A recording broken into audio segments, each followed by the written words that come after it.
Hello learners, welcome to Excel with Habeeba. If you like the video, please do like, share, subscribe and comment below. Let's start today's class, that is Perspectives of Teacher Education, with the unit Teacher Education and the last topic of this unit, that is subtopic Manpower Planning in Teacher Education.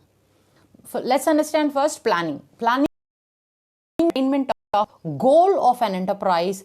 Manpower plans are selected courses along which the management is to coordinate group action. Now, what is manpower planning or human resource planning?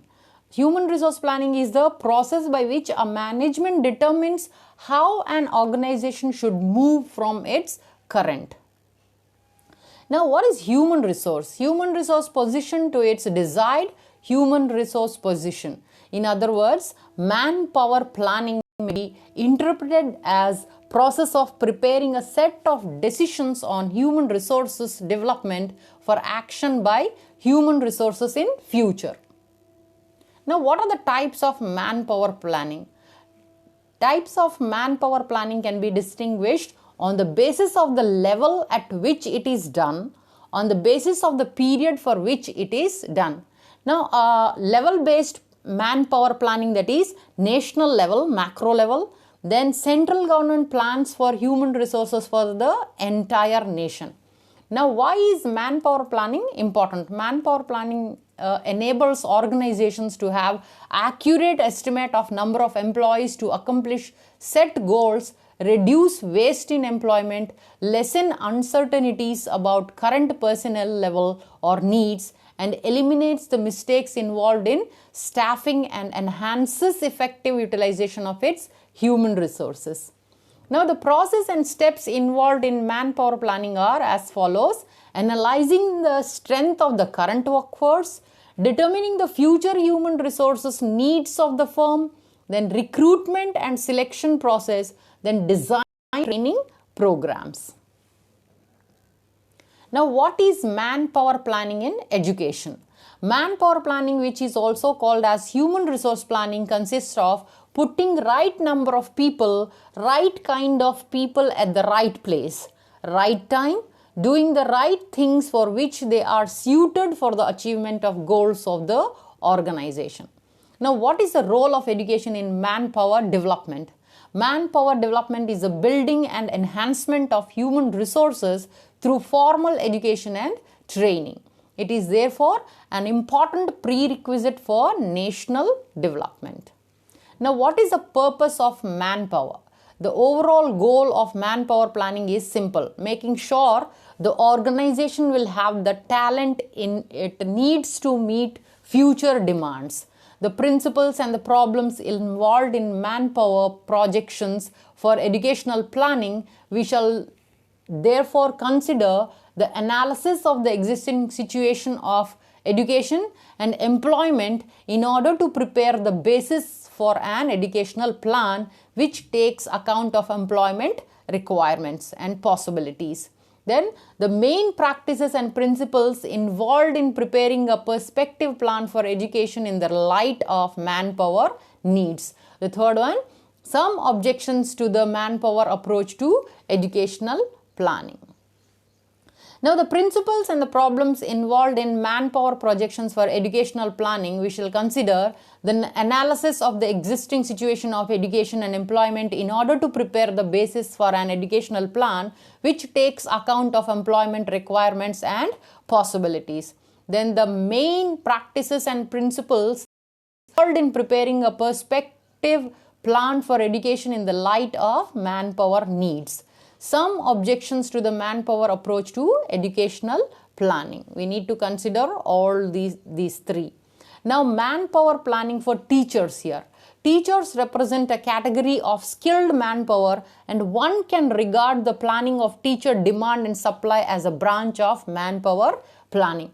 The planning of teacher demand and supply is central concern of educational planners. In mounting any new, changed or expanded educational program, the highest priority concerns are securing the necessary teachers for it. Now, teachers recruitment is important in this. Teacher recruitment is the process of providing an adequate number of quality applicants. Teacher selection is the process of choosing only high quality employees from among the assembled applicants. Then regulations for teacher recruitment, the sections of the RTE Act and NPE, National Education Policy, Policy of Education, affect and influence teacher recruitment practices in government schools. Now, RTE Act 2009, which is for teacher education. Section 23, Clause 1, any person possessing such minimum qualifications as laid down by an academic authority authorized by central government by notification shall be eligible for appointment as a teacher. Then Section 25, Clause 1, within 6 months from the date of commencement of this Act, the appropriate government and the local authority shall ensure that the pupil-teacher ratio as specified in the schedule is maintained in each school. Then Section 25, Clause 2, for the purpose of maintaining the pupil-teacher ratio under subsection Clause 1, no teacher posted in a school shall be made to serve in any other school or office or deployed for any non-educational purpose other than those specified in Section 27. Now let's see the Section 26, the appointing authority in relation to a school established, owned, controlled or substantially financed by funds provided directly or indirectly by the appropriate government or by a local authority shall ensure that vacancy of teacher in a school under its control shall not exceed 10% of the total sanctioned strength. Now Section 27, no teacher shall be deployed for any non-educational purposes other than the decennial population census, disaster relief duties or duties relating to elections to the local authority or the state legislature or parliament as the case may be. Now teacher shortage. The shortage lies in the distribution of teachers. There are not enough teachers who are both qualified and willing to teach in urban and rural schools. Major issues are increasing recruitment rates, rising enrollments and falling teacher-pupil ratios, then decreasing interest in teaching. Now, manpower planning in teacher education. Success of educational development depends on the quality of innovative and useful teacher education program to a great extent. Here, the main focus is to prepare skilled and qualified teacher preparation, which is to be done very carefully.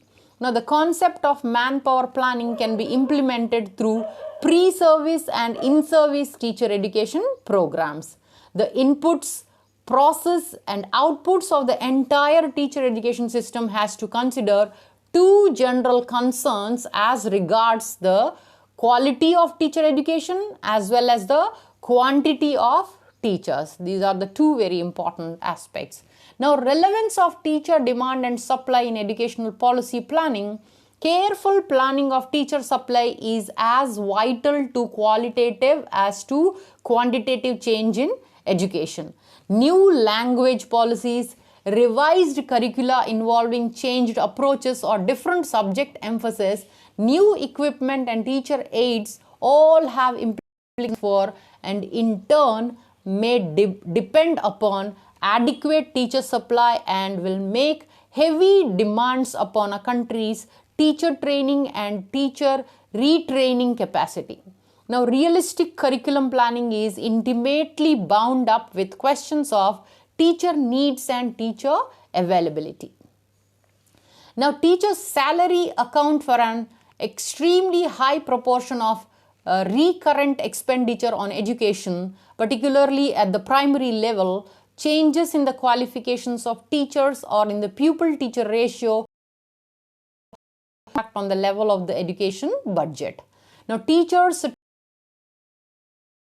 planned as much as 5 or 6 years ahead of the time that trained teachers will be needed in the schools. If the teacher training programs themselves have not yet been established, it may require an additional 2 or 3 years to build colleges, recruit training staff, and design and mount the training courses.